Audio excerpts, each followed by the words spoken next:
Rich Monroe, been in real estate for 25 plus years, started with tax lien investing and used my self-directed IRA to learn how to buy tax liens and then did it at scale. Bought about 350 properties, mostly here in Georgia, but also in Maryland. And then did some fix and flipping, tried to be a long-term landlord, didn't like it. So about 12 years ago, I pivoted and shifted only doing short-term rentals. And I enjoy the 2 to 3 times the revenue as a long-term rental. Yes, it's a hospitality business, there's operation involved. But one of the reasons I'm covering this topic today is because a lot of you some of you I know that are already doing short-term rentals recognize there's been some slowdown in occupancy and nightly rates and revenue. So I'm always looking for different strategies to maximize revenue on an asset that I own as an investment.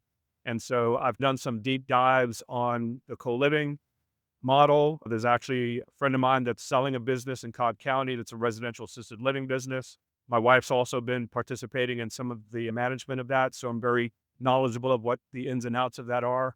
And then I'm also partnering with Lamar Odom to buy a sober living business here in Atlanta that has 10 properties associated with it. We're currently in due diligence. So having gained a lot of experience, as well as some of the other co-living models we're going to talk about, just felt it'd be good to share it with the group. And those of you that have properties, it's good to always know what these options are about to be able to maximize revenue. We've always had short-term rentals that we've converted over to pad split or other different types of home sharing models because of the location or because of the makeup of the house. So there's always a different asset class that model for the co-living that you can fit into based on the property type, right? So we're going to cover that detail today as well.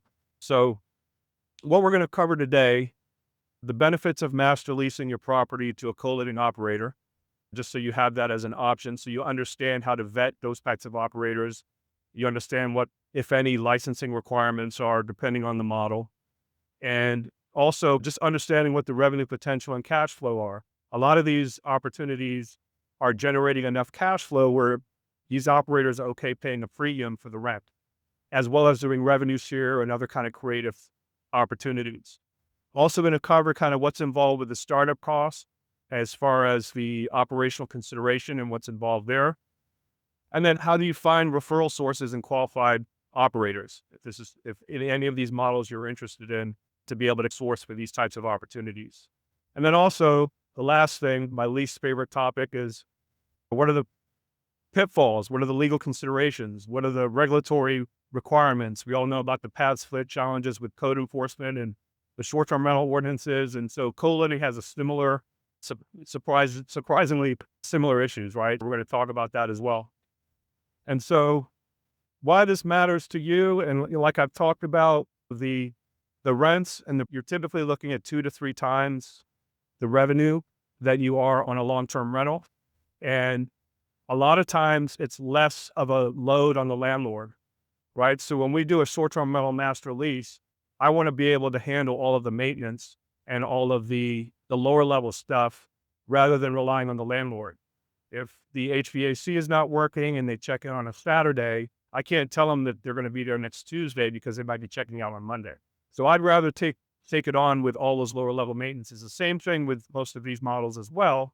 The leasee is going to want to be able to be responsible for a lot of those lower level, takes it off of your shoulders, right? And so also the community impact, a lot of these models we're going to talk about, there's a huge demand and a large supply of folks that are a lot of times on waiting lists for housing, for temporary housing for different reasons. And so we're going to talk about what those are as well. The opportunity here, basically on the master leasing, is you've got one rent check for each location. Like you've talked about, the field maintenance and tenant issues typically are the operator that takes care of that. The turnover between leases is usually going to be a longer term lease, usually 2 to 3 years. And then the rent, it will be at local competitive rates, but it's always negotiable based on the type of model to do a revenue share or actually have them pay a premium. The master lease is going to be typically a single point of contact with the operator, and it's the operator that's going to be managing the residents, the staffing and compliance. Sometimes there's 5-year master leases, triple net leases that are put in place for some of these operations. And the rent price is typically based on the per bed or per resident, which makes it a very consistent monthly revenue that comes in. So it's very rare that you're going to have dips or kind of issues with them not being able to pay the rent. Again, so does that mean it's a revenue share? Or so when you establish your rent with the operator, is it based on, okay, 6 bedrooms and it's fixed, or is it a revenue share based on the occupancy of those 6? So typically, the starting point is a master lease with a market rate. That's usually the starting conversation. Now, depending on the model, a lot of times, even with pad splits, sometimes they'll be open and short-term rentals, they'll be open to doing a premium above the market rate and or a revenue share, the market rate plus a revenue share upside. It all depends on what you're offering them as a landlord compared to some of the other opportunities you're looking at. So all of that is negotiable. And as well as the type of property. If the property is a good fit, like we've done multifamily buildings, for example, and worked with the multifamily building owner. And because it fits nicely with that model, we give them the market rate and then we do 20 to 30% of the net income as an upside for them because they're accommodating maybe one whole wing or one whole floor. They're giving us other amenities on the property, like a supply closet and things like that. So you're acting as the operator. In that Case, example, I'm operating as I had a question about that too, because that's something that I would think to start doing as well, is looking for opportunities to rent properties to turn into pad splits. so this is like it brings the next slide here that talks through the option, right? So you could obviously master lease this to a vetted, qualified operator that's got experience, or you can actually convert and operate whatever model it is yourself, right? So obviously, if you own the property, you've got that option. If you've got somebody on your team that you can train for that particular expertise, but in most cases, you're always going to need some sort of oversight. So it's not a set it and forget it. Obviously, you're going to need somebody that's in charge of the intake of bringing in new residents, the vetting process with new residents, the turnovers, the maintenance and things like that. So there are options for you to basically be able to self-manage it and be able to take all the upside as an option. All right. So these are the different models that we're going to talk about today in some depth. I'd like to do a deeper dive on the assisted living homes and the sober living homes for what I talked about earlier because of the deals I'm currently involved in. But we're also going to touch on these other models just to get a good understanding of what the options are that are out there. I'm not going to spend too much time on the shared co-living model. Most people are familiar with the pad split model. A lot of you already have pad splits and corporate housing for short-term rentals and midterms. Not going to spend too much time there either. If we can go through each one, I'm going to cover and give you a clear definition of what's involved with each of these models. We're going to do a deeper dive on the first two though.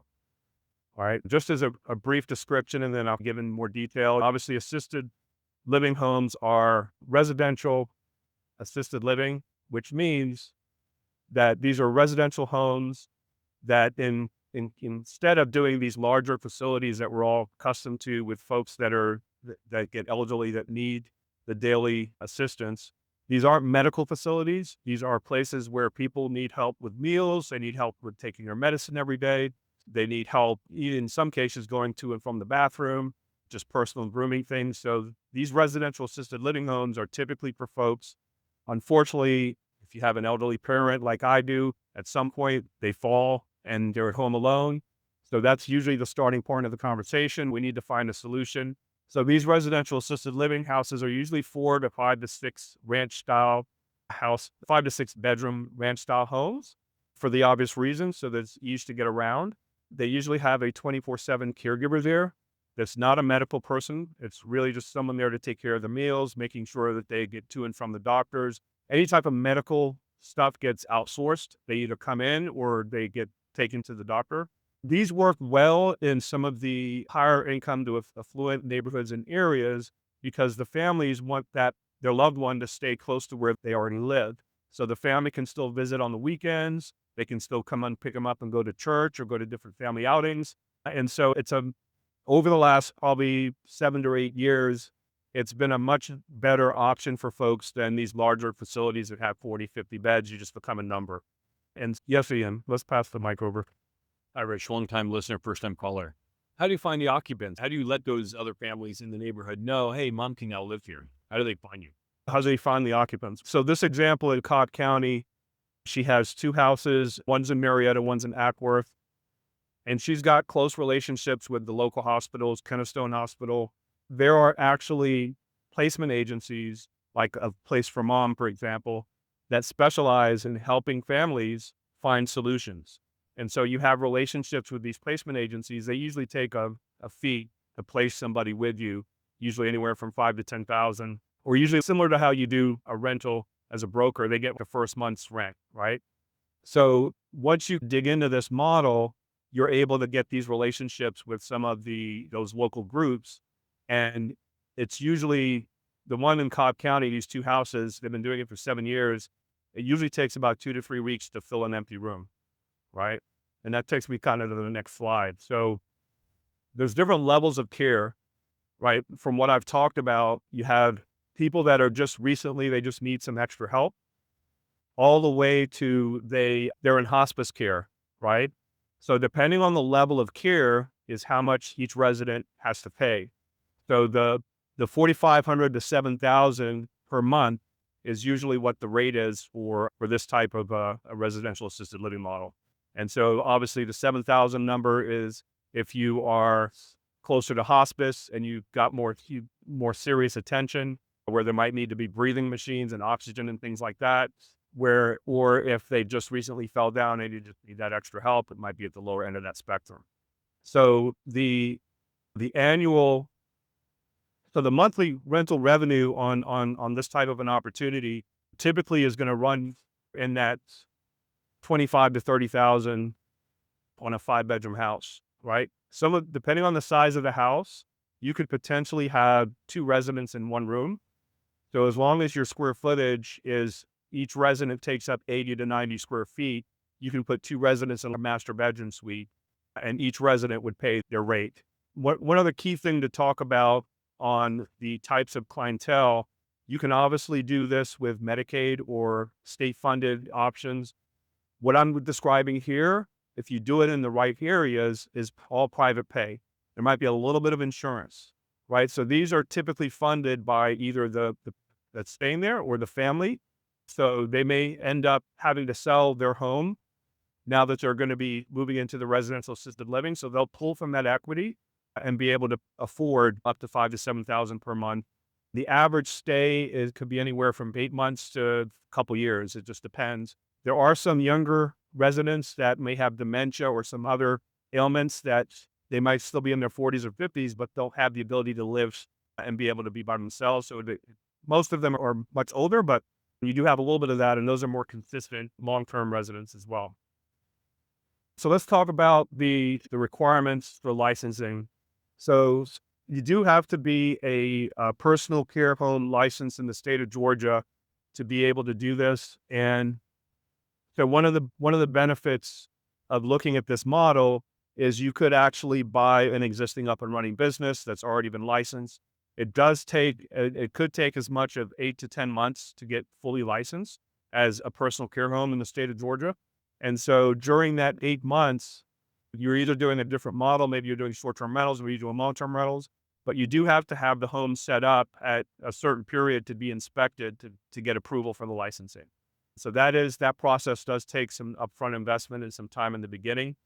So in this example in Cobb County that I've been talking about, they've been running it with 3 residents in each home. The current footprint could expand to 6. However, you would need to invest in a sprinkler system in each house in order for the license to be approved at 6 residents. When you go from 3.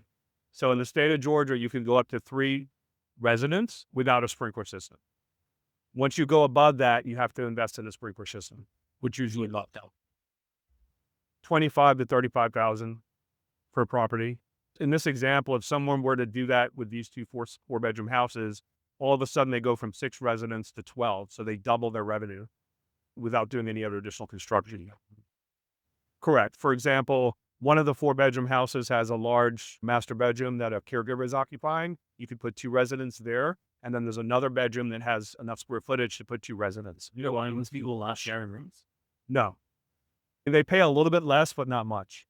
Right. And so it all depends. You could give them a private suite with their own bathroom, just like on PadSplit. That's going to cost a little bit more. But if it's a shared room, sometimes folks like that. There's some camaraderie. There's some interaction that way. So they don't mind that it's a shared room. So do you need a license if you have just one person or after your third person?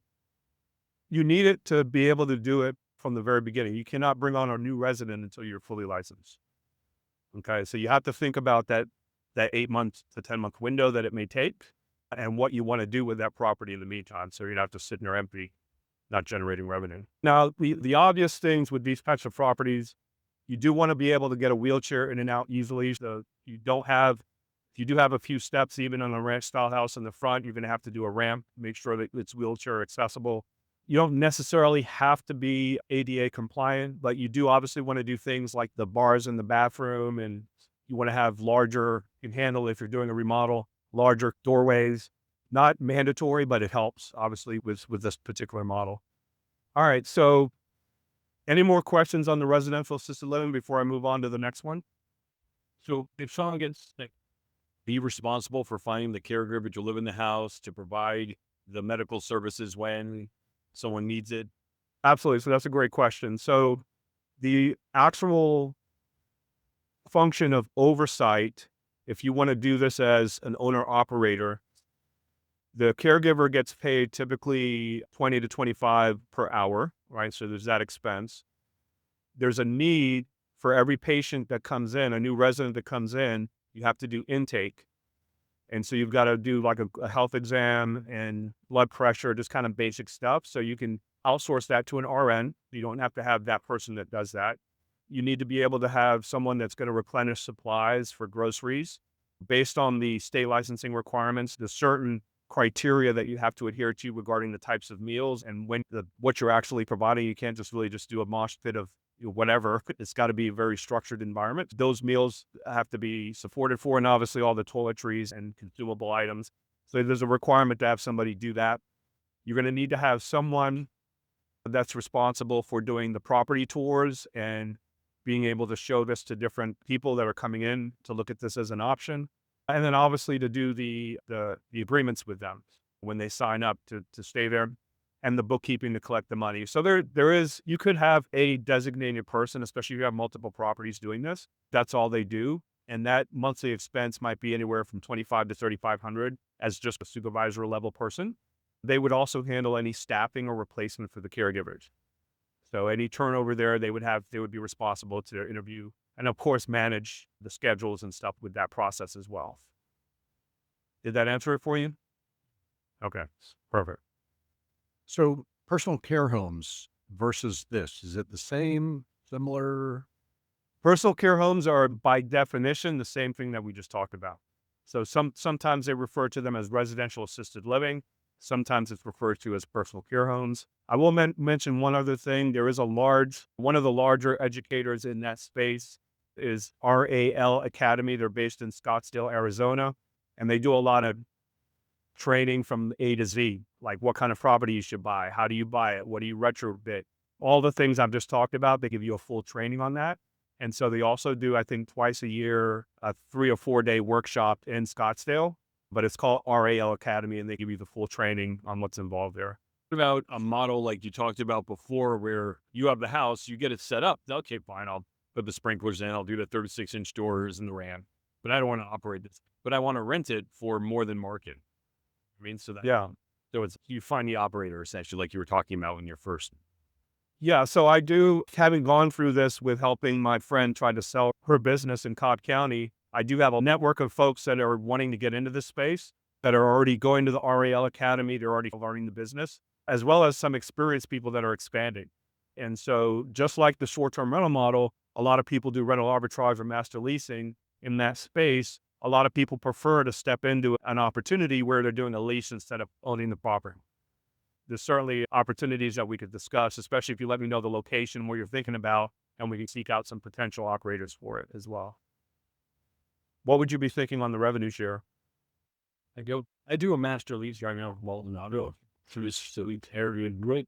Knows again my normal work rate around like 4 and 1 to make as much as one. And I'm fully one. I'm too one of that. Yeah. I think I'm just for inversions or something like this, they just so specific. I would have to know what the monthly rent would reach or something like that, and work backwards. What's the word property? So it's a bit of a chicken. Sure. If the man, okay, I'd acquire 4 or 5 million dollars of Sedgwick Ranch. No, the farm rural was going to be $1,000 a month, $5,000 a month. Yeah, yeah, yeah. So we can very easily give you like a forecast of what the revenue looks like and the net after expenses and have that conversation around what makes sense, what's fair for both parties to do the rev share on it. All right, so let's move on to the next co-living model, sober living, recovery housing. And so, this is when people hear this, they think about the halfway house, people get out of jail and they have to go have their court mandated to go to rehab. Or obviously you have celebrities and stuff that go to the cushy places in California, and there's everything in between, right? And so just like on residential assisted living, I've honed in on a particular niche. I'm going to talk about the same niche with sober living, right? So you could do Medicaid, you could do government funded. There's a lot of issues with not only the revenue coming in on time, but there's a lot of challenges that you have going that route.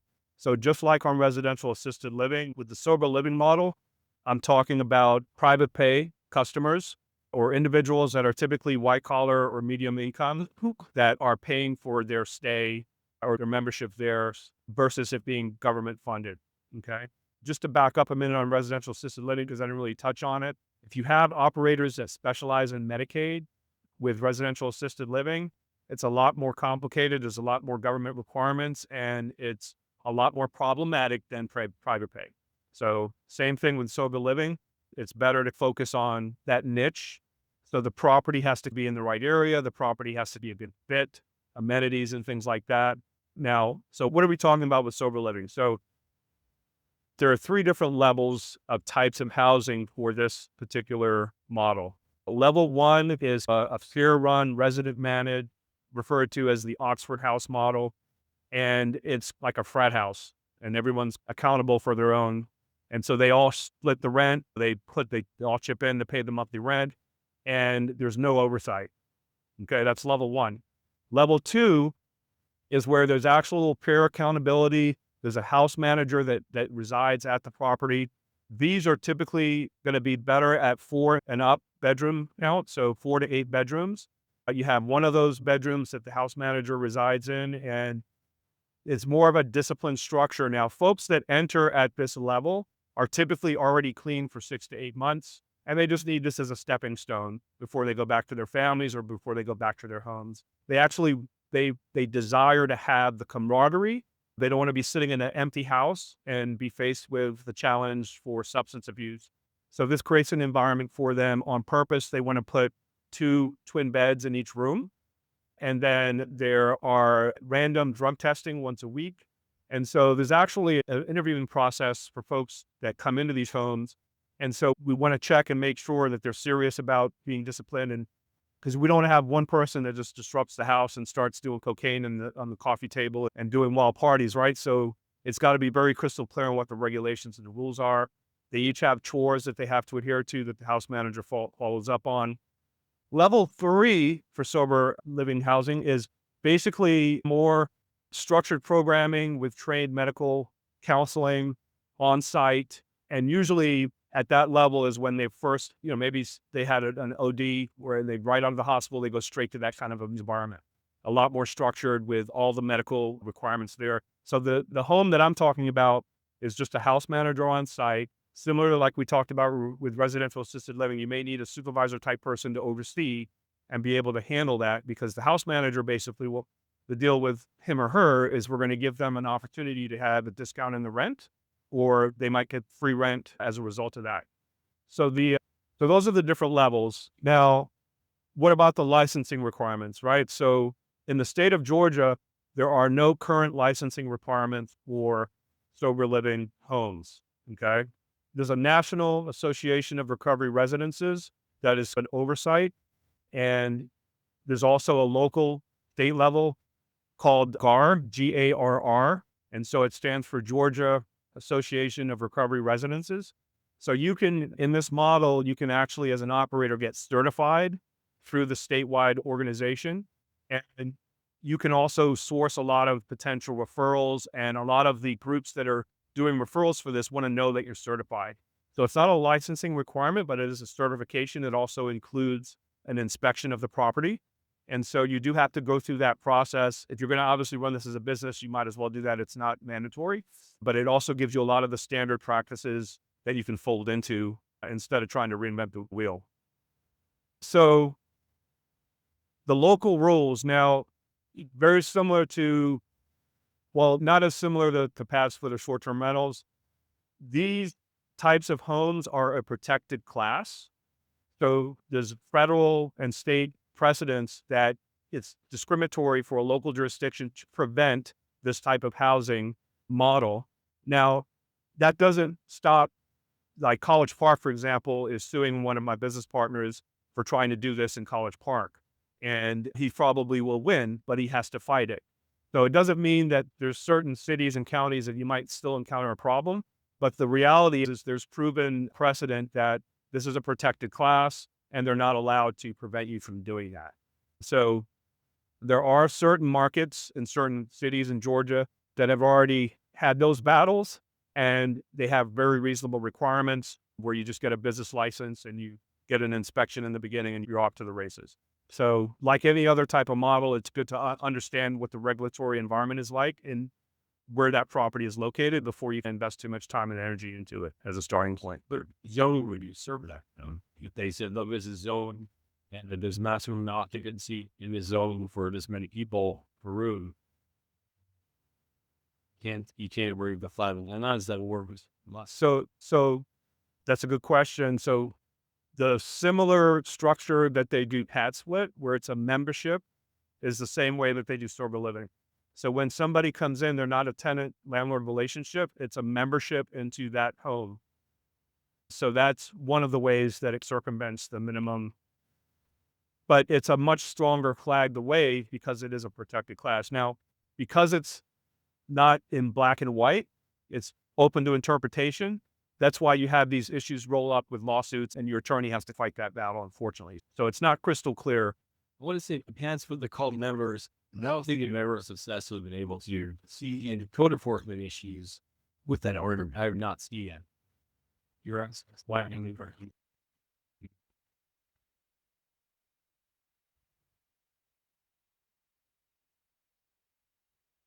clearly protected class. Yeah, they were on the wall. Well, okay. We're All right. So we haven't really talked about the income, right? So the type of home that I'm talking about is typically going to be in a nicer area, Sandy Springs, Roswell, nicer parts of Atlanta. And the per bed rate is going to be anywhere from $1,500 to $2,000 per bed. So in a 5-bedroom house, you've got 2 beds, that's 10 beds. Make it 9 less your house manager, right? So 9 beds, got 2,000, just to keep the numbers easy, gets you to 18,000, right? So the Medicaid and state funded are usually going to be at the lower end of that, 800 to 1,200 per bed. The more higher end luxury you get, it's going to be closer to 2,000 per bed. So this is actually a case study on a friend of mine that has a short-term rental. It's a 6-bedroom, 6.5 bath, and we're looking at converting it over into a sober living property. You've got to be able to retrofit it for this model, right? So most short-term rental properties have queen beds or king beds, but you've got to warn the expense of converting them all to twin beds, right? For the most part, that's the major upfront investment to make that change. If you already have a short-term rental, you're converting. One of the things as a short-term rental you have as an option is to do a midterm rental. So he could actually do a midterm rental with that same property and be in the 10 to 12,000 per month as revenue. So using this sober living model, it would get him at 16,000 in operating income. So, and that's less the utility cost, and there's like an oversight person at $750 a month, utilities at $800 a month. And then we're actually looking at doing with the Odom Sober Living. We're buying this existing business, but then we're looking to franchise this as well. Somebody could buy into the franchise with all of the things I've talked about, the relationships with the treatment centers, the hospital, the placements and the vetting of those particular residents. and then flood their property into that franchise model. There's a 10% franchise fee for that. And that kind of gives you a sense of the difference between doing it as a short-term rental or even if it's a long-term rental, will be probably half or probably 4 or 5,000 a month on that. So that just gives you the numbers of the revenue potential for that model. Any questions about that? This was more of a specific upfront cost estimate. The franchise program fee would be around 50,000. The money to change over to twin beds would be in the 2,000 to 6,000 range. There is a cost with getting certified with GAR, or the Georgia Association of Recovery Residences. I think it's up to 1,500 now for that. And then you obviously would need some working capital to cover the oversight. Any other questions on sober living before I move on? How much value is in the franchise? And I haven't really dug into this, and I can go in a lot more detail after the full presentation, but those of you familiar with who Lamar Odom is, he was ex-NBA Laker, two-time champion, Kardashian husband, Netflix docuseries, major substance abuse issues over 10 years ago. So he's looking at this as his basic next chapter. He's also going to be doing some coaching here in Georgia as well. And the plan is to buy this existing up and running sober living business and then expand it into other markets and be able to do the franchise for most of the expansion. And so it's a national branding of the Odom sober living brand.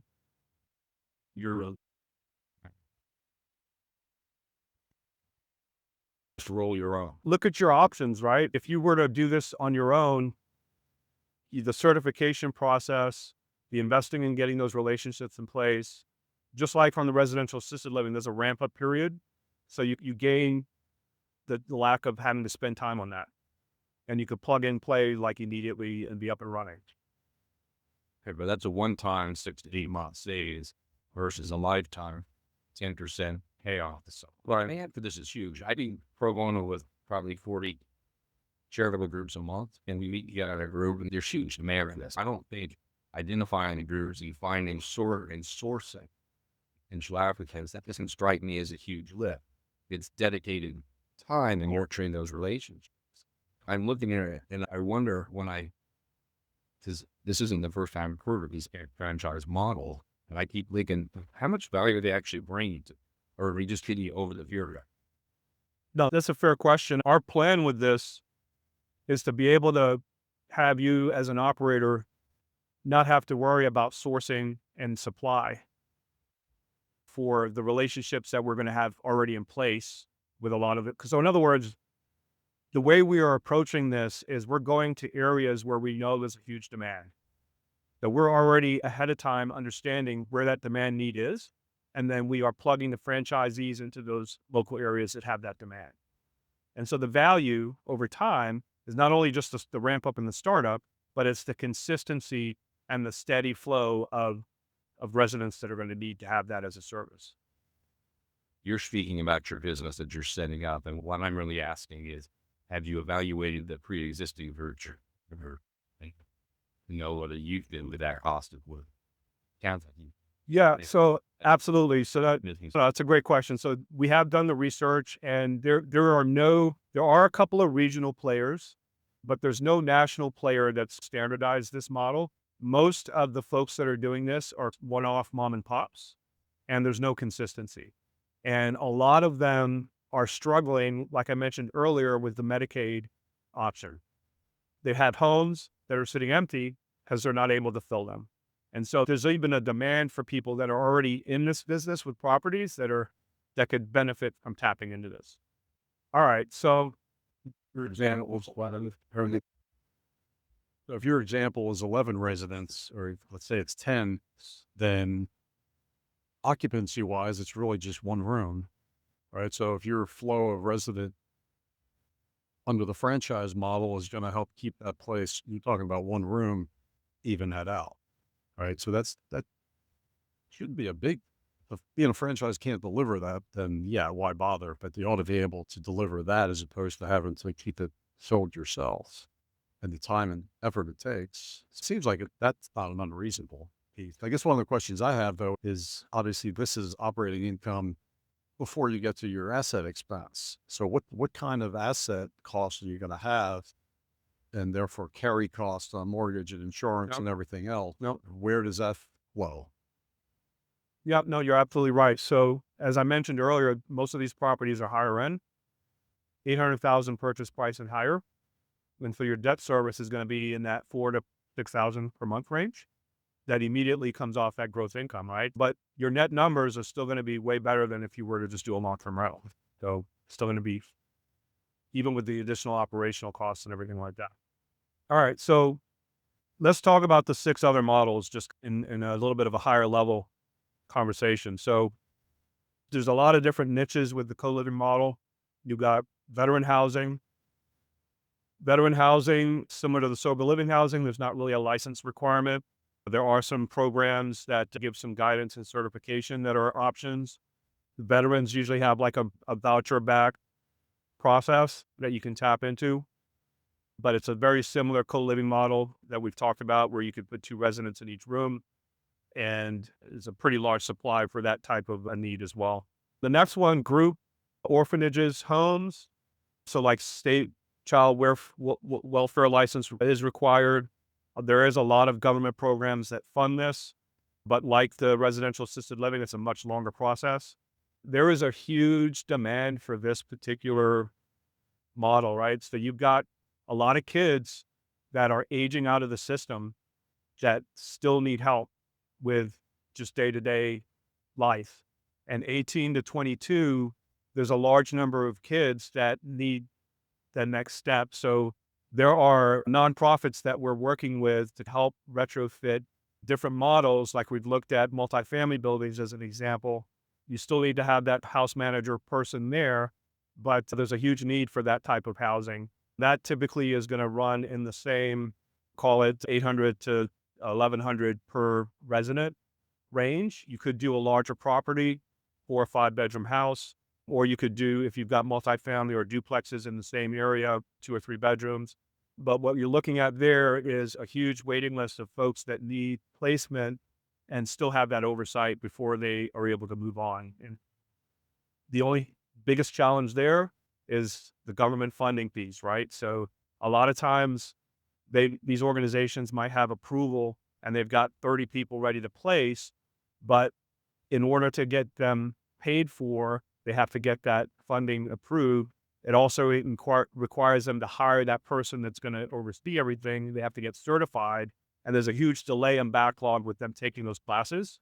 And so you really have to have the timing right with the property being available for when they've got that state funding approved. So that's the biggest challenge in that space. Transitional housing, similar to pad split. So we won't spend too much time on that. We all know what that's about as a model. Student and workforce housing, there's a big need for that, obviously, and there's a good combination where you can have properties that are retrofit depending on the time of year. During the summer, you could do it for workforce, and then during the school time, you could do it as student housing. Usually, multifamily buildings work better for that model in certain areas as well.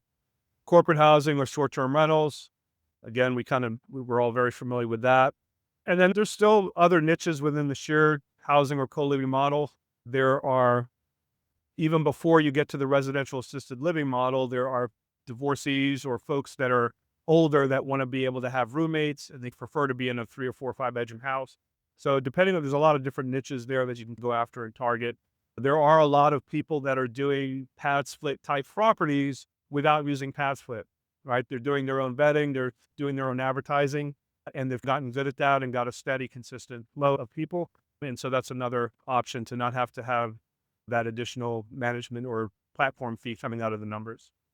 So the next slide is going to give you just a comparison of the revenue potential based on the model. Just as a high level look. Assisted living, obviously, and this is the per resident or per bed. Sober living at 1,800, group or foster, and so on. So obviously with the assisted living, it's a pretty meaningful difference compared to the other ones. And I'll share these slides with the group as well if you guys want them. Did you have an average expense ratio or average net across those different categories? assisted living obviously has the largest revenue, but it also has the largest expenses because of Yep. specialized personnel on site, et cetera. So presumably it's netting out at also a higher amount, but I'm wondering if what that marginal difference is across. That's a great question. I happen to know off the top of my head the Cobb County opportunity with 2 houses. The gross revenue for 2025 was 350,000, and the net operating income was 150. Now, you have to add in the let's say 125 because that's not counting the oversight person I talked about at 2,500 a month. So it's about 125 on a 350 gross on 2 houses, and that's only with 3 residents in each house. So you could potentially double that, like we talked about. Yeah. Yeah. And sober living is obviously less, because you're basically giving one of the house managers free rent, and then you've got a monthly expense of probably 700 to 1,200 bucks on an oversight, depending on how many locations you have and stuff like that. Salary for that? Typically, in most cases, it's either 50% of the rent or a free rent. And that's usually somebody that's been cleaner longer and more senior and can call bullshit on people and stuff like that, right? But also, question. So in the sober living model, is it more difficult to get somebody out who's not playing by the rules? So I would say it's actually a more urgent situation. And the longer that person hangs out and creates a negative exposure, the worse it gets. I haven't had firsthand experience yet in this space doing this, but with my short-term rental business, within a few hours, I'll have my armed security service go and remove them from the property. So it's not something that can't be prioritized and addressed very quick, because these are not landlord-tenant relationships. They're a member in the organization, and you can have them removed if they violate the house rules. Another LMS things. So, go ahead, Jeremy. Of all of the models that you've shown on the board or on the screen, which of these do you think has the lowest turnover ratio? Lowest turnover ratio.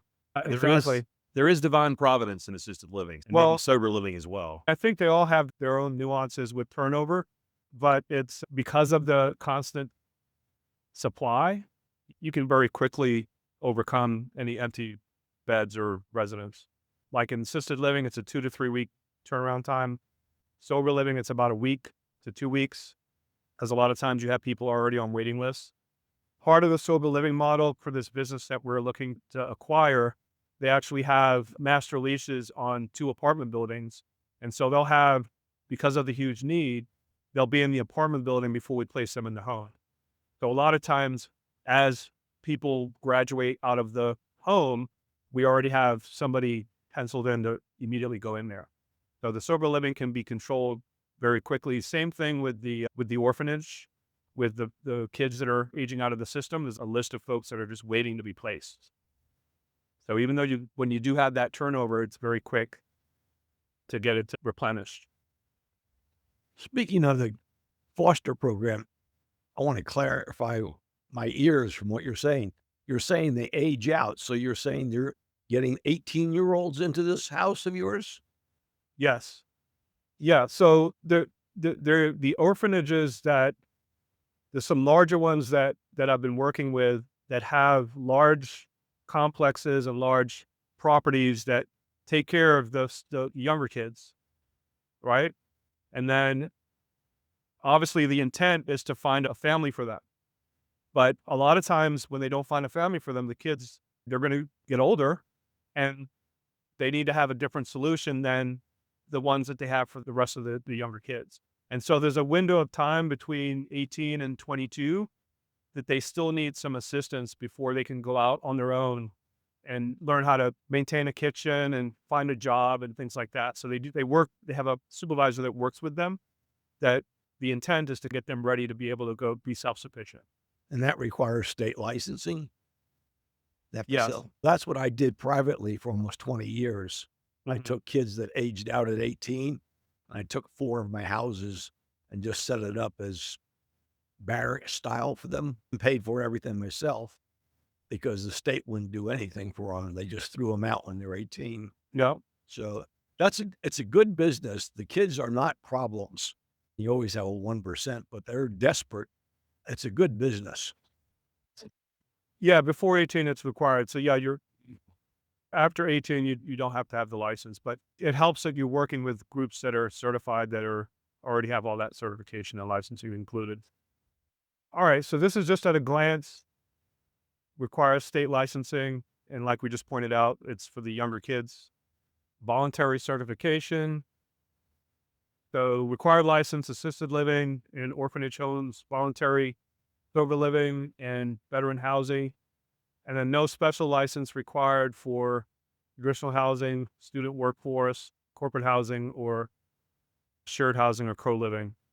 This is just at a glance in terms of where you find referral sources for either the residents or for the operators, right? So hospital, like we talked about, discharge planners and case managers, treatment centers, therapists, courts, probation officers, drug courts, VA social workers, veteran service organizations, BFCS, child welfare placement. And then for the operators, we talked about NAR for sober living and GAR, state assisted living associations, commercial real estate and property management networks, franchise and operator networks already in the space, and then local landlord associations and investor meetups like we're doing here. Some of the pitfalls and legal considerations for each. We talked a lot about a lot of these is obviously the insurance and liability to be aware of. We've talked about the zoning and occupancy and licensing requirements. And then it's good to understand how these businesses work so that if you do have someone you're talking to, you know how to vet the operator. That makes sense. So I'm happy to help out with a free property evaluation if you think you have a property that might fit into any one of these models. And like we've talked about, possibly connect you with a vetted operator and or help with anyone that might be interested to do a master lease on your properties. And so that's an option if anybody wants to take a look at that. Depending on the model, a lot of the criteria depends on where that property is located. So that's really the first part of the conversation. For example, with residential assisted living, it's a very different thing in Marietta compared to Fairburn, right? So you've got to have the medium income or higher in certain areas for that the private pay assisted living to work. If not, then you're going to be dealing with Medicaid in that model. So that's really the starting point. Same thing with sober living. Depending on the location, you still want to be, even in some of these nicer houses, you still want to be close enough to public transportation because a lot of these folks aren't going to be driving and they still need to go to either school or to work and get to their meetings. And so you don't want to be too far on the boonies either. So there's a lot of different considerations that have to take place in evaluating what might be a good fit for any of these models. You have that. Yes. These are great areas. Is our horror characteristics you look. I'm working on that. Yeah, absolutely. All right. Any other questions? All right. Thanks, everybody. Hope this was helpful.